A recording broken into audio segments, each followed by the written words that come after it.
Hi everyone and welcome back to the channel. My name is Ben and this is the Daily Trump. In today's video I am going to talk about one of the big things that is asked by all over social media on a regular basis, and that is, why is it that Donald Trump is struggling to get good lawyers? Now there's a number of reasons why this is the case, believe me, and we could be all day going through, but I'll try and give you a very brief overview of why that is. Now, firstly, just to give you a sort of an oversight or a brief overview of why these questions get asked, Trump is facing a mountain of legal problems in the US. He's facing civil court suits and criminal ones. The criminal the criminal cases in New York, in Georgia, are both potentially state indictments. If obviously if he does get indicted, and of course there is the special prosecutor investigating on both the election, the build up to January 6th and potentially election violations, and also the Mar-a-Lago raid as we saw last year, and the classified documents that were found at Mar-a-Lago. And this has left Trump in a lot of legal hot water, and he's basically fighting a lot of fronts. And what a time to need good lawyers. But however, Trump is really struggling with some of the lawyers he's had. Multiple lawyers have either been disbarred, looking at being disbarred, being suspended, and racked up massive amounts of fines. We'll go through all those right here. But before I get started, just to remind you, please feel free to subscribe to the channel. It doesn't cost anything. And also, if you could hit that like button. And if you do have any comments, don't forget to leave those in the comments section too. Now, to start up with one of the first examples of why Trump would struggle to get good lawyers, or is struggling to get lawyers, there has been a particular case in one of Trump's current lawyers, who still is representing Donald Trump, has had to testify against Trump in a grand jury. Now, obviously, there's normally attorney-client privilege, and that communication between a lawyer and his client is normally protected. However, there is an exception, and that is called the crime fraud exception. Now, there's a couple of ways in which this could be applied. Now, in this particular case, what it has been alleged and what a judge has agreed with in the Justice Department on this is that Trump had lied to his lawyer, the one that testified, and as a result of that lie, he was in breach of the law. Now, I know what you're thinking. Well, if I hired a lawyer and I told him something that I knew wasn't true, am I breaching law? No, probably not. However, if by telling that lie you were in breach of the law, now then you could be. Speaking of lawyers and crime fraud exceptions, is John Eastman. He was a lawyer for the Justice Department at the time when Trump was still president, and essentially was the commander-in-chief, including that of the Justice Department. John Eastman advised Donald Trump on matters relating to the conspiracies regarding election frauds and the efforts to try and overturn the election. Now, we don't know yet to what extent, because that information has yet to come out. That is an ongoing investigation, so we're just not privy to that information per se. However, one of the things that did happen, or has happened, was the Justice Department and the January 6th committee wanted a load of emails that were sent from John Eastman's email account with a university in California where he is or has been a professor. And normally, because those emails are communications with essentially his client in Donald Trump, those are normally protected by attorney-client privilege. However, again, if a judge is convinced or has been believes it's more likely than not that those communications were, say, committing a crime, then the crime fraud exception applies. Now, in this particular case, one of the things that the judge said in this case was that he believed that it was more likely than not that both Trump and Eastman were committing a crime, and the communications were evidence as a result of that. So because of that, they weren't able, or Trump lost in his John Eastman lost in his attempt to prevent these emails being passed over, and they were passed over. Now we get onto a list of lawyers that have all been sanctioned or waiting to be sanctioned. Let's start off with Alina Harbour, one of Trump's lawyers, who filed a lawsuit recently in Florida trying to sue various people such as the Clintons regarding election irregularities and so on. One of the stories that Alina Harbour tried to put to a Florida court was that the Clintons and the various other committees and people basically all colluded together to create this fake Russia story and basically to try and influence the 2016 presidential election, which Donald Trump went on to win, as we all know. And this case was essentially tossed out. But not only was it tossed out, the result of this was that the judge, Donald M. Middlebrooks, was actually fined Alina Harbour $1 million. $1 million. Yeah, I know. Now, just to be clear, why you would sue someone, or what? Not why you sue. Why a lawyer would face sanctionings if they lost a case. Now, lawyers go into court. They win cases all the time. They lose cases all the time. You know, it happens. There's a win and a lose on every court case. Well, certainly most of the time. But one of the things that courts don't like, particularly in the US, is what we call frivolous lawsuits. Lawsuits that are so unlikely to win, that are so ridiculous and so troubled that there was never any chance of success. And as a lawyer, you're supposed to be held to high standards. But if you're a lawyer and you go into a court, the courts expect you to know what the law is, and the courts expect you to know when you're going into court, you've advised your client in the correct way, and so on. And when you've got lawsuits that are frivolous, courts simply don't like it. Now, for example, of a frivolous lawsuit, if I was to go to a court in Florida and, I don't know, I sued Disney and I said, well, because Mickey Mouse, I'm sure Mickey Mouse is a paedophile. I saw him pull down my son's pants and spank him around the bum. And, you know, and it was so stupidly absurd that, you know, anyone reading this would go, what are you talking about? You know, I mean, Mickey Mouse isn't even a real thing. It's a fictional character, you know. There's something so stupid that I you know, and as a lawyer, you would be expected to know what, you know, that there is just no chance of that getting anywhere in court. And like I said, the reason for the heavy fine is because what Trump and his legal team do is they try to fundraise off these. So they'll put in the courts, they'll put in a file to the courts. No, it's going to get tossed out at the first opportunity anyway. But then they can claim to their supporters and they can send emails and they can say, help us with the fight. We need your help. We need your support. Donate some money towards us, etc., etc., etc.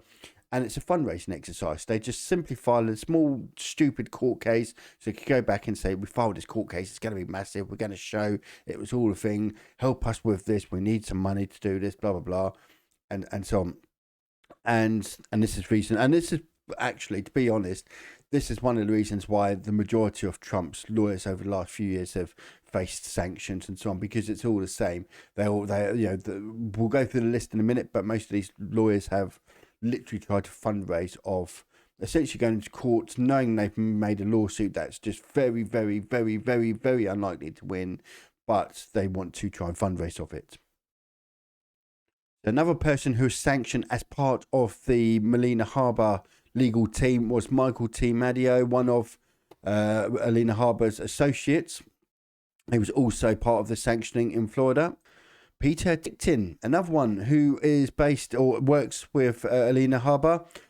Because Harbour is based in New Jersey, she wanted to file in southern Florida, so she hired a local, essentially, to help file a local lawsuit in southern Florida. Why in southern Florida? Well, normally what, as anyone would try to do, and this is no different, Trump's no different in this respect, or Trump's legal team are doing no different in this respect, is you work out which court systems have judges that are more likely to be favourable towards you. So you might find a panel that might have, say, more conservative than liberal judges and so on.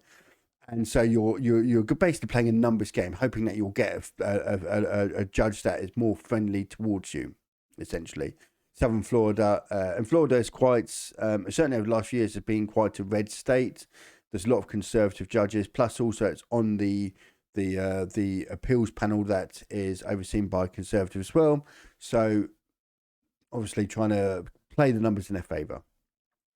Jamie Allen Sasson, who worked with Peter Ticktin in his law firm in Southern Florida. In fact, they were told to pay $66,000 in fines for that failed lawsuit. And then, of course, let's not forget old Rudy Giuliani, the former Southern District of New York U.S. Attorney, the former mayor of New York City. How life has gotten tough for him. Good God. Giuliani made a number of false or misleading allegations in courts. In fact, there was one court case where he turned up and just on the steps, he's going in, he speaks to all the TV cameras, we're going to go in, I'm going to show forward, it's going to be, this is it, I'm going to come out of here and you're all going to be gasping at my pure and utter genius.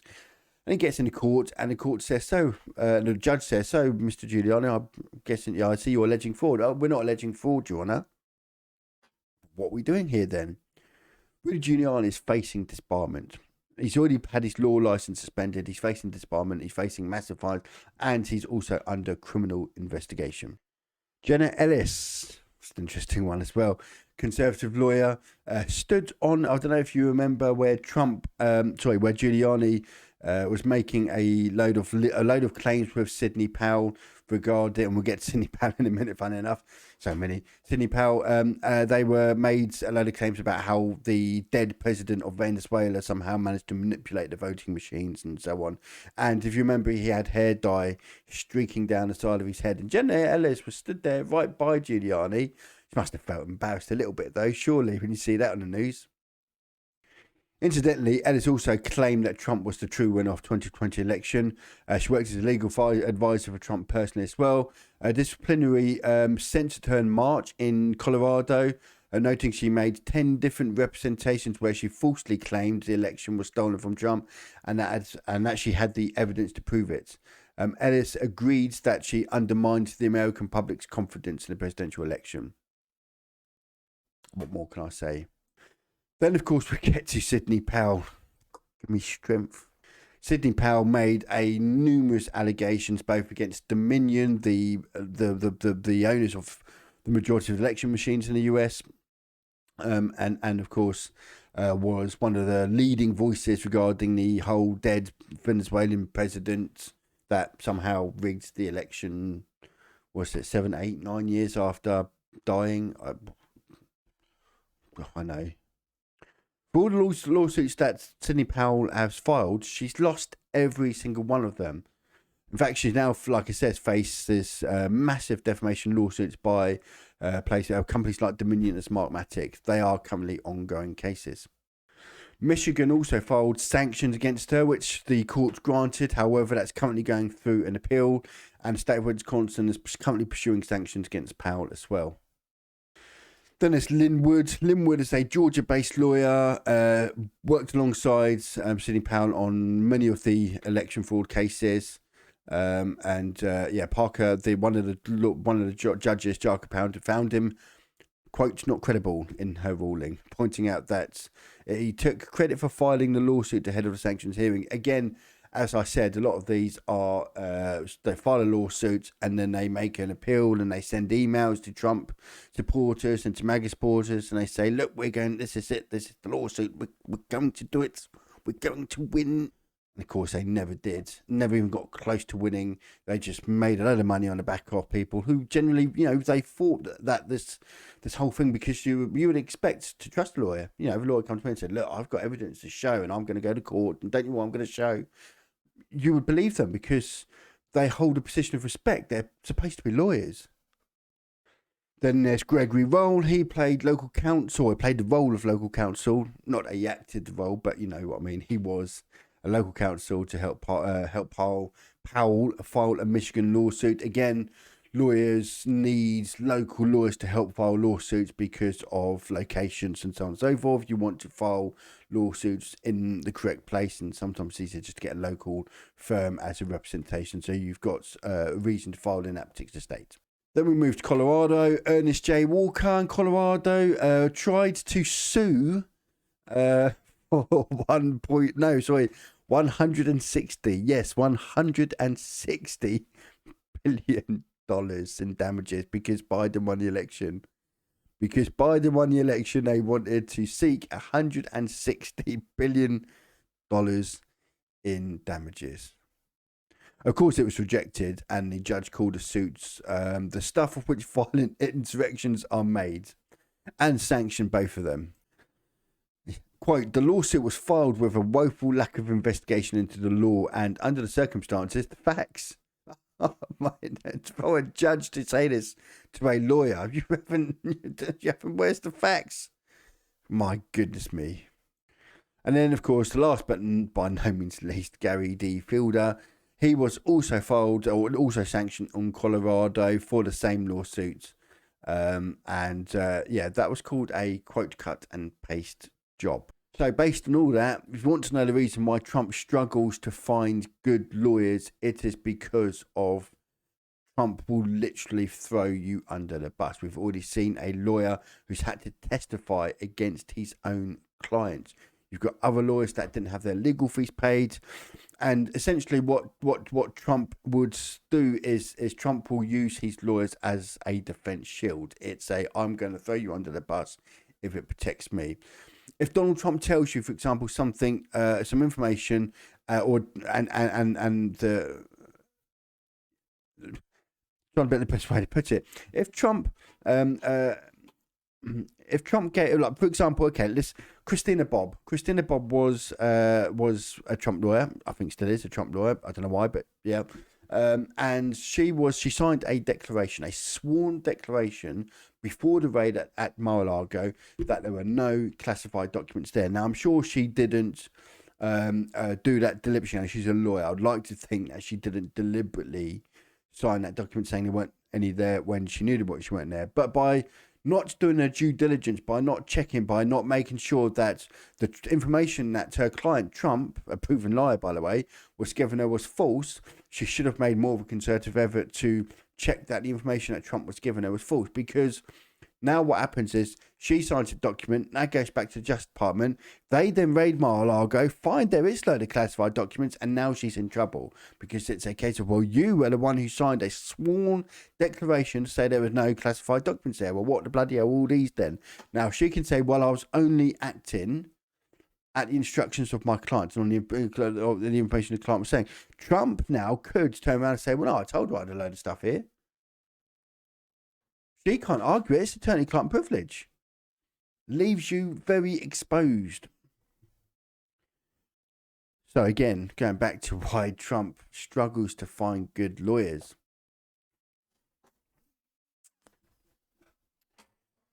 That's all for now on today's The Daily Trump. Hope you've enjoyed. And I'll see you all again, I guess, on the next one. Take care.